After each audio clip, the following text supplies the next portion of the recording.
Dr Mohammad Mossadegh était le premier ministre de l'Iran de 1951 à 1953.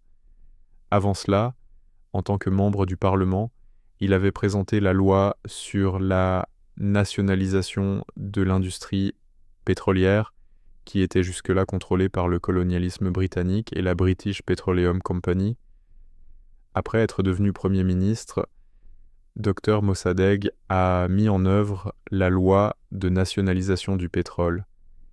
Par la suite, le gouvernement britannique a intenté un procès contre le gouvernement de Mossadegh devant la Cour internationale de justice à La Haye. Mossadegh a défendu les droits du peuple iranien à la fois devant la Cour de La Haye et devant le Conseil de sécurité des Nations Unies et a remporté la victoire.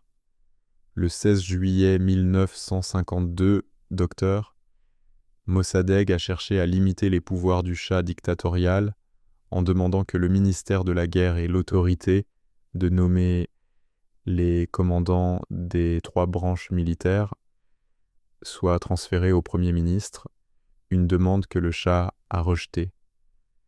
Mossadegh a immédiatement démissionné.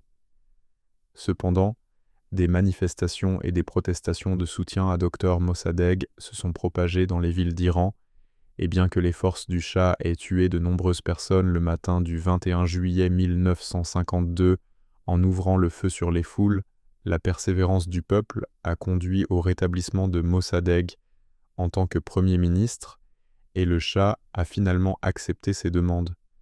Le gouvernement britannique, qui nourrissait une profonde animosité à l'égard de Dr Mossadegh, en collaboration avec la CIA, l'armée du Shah et le clergé, a orchestré un coup d'État honteux le 19 août 1953.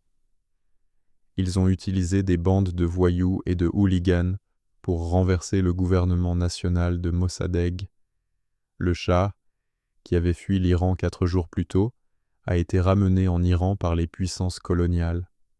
Dr Mossadegh, avec son ministre des Affaires étrangères et allié fidèle, Dr Fatemi, a été emprisonné puis exilé à la forteresse d'Ahmadabad, où il est resté jusqu'à sa mort en 1967.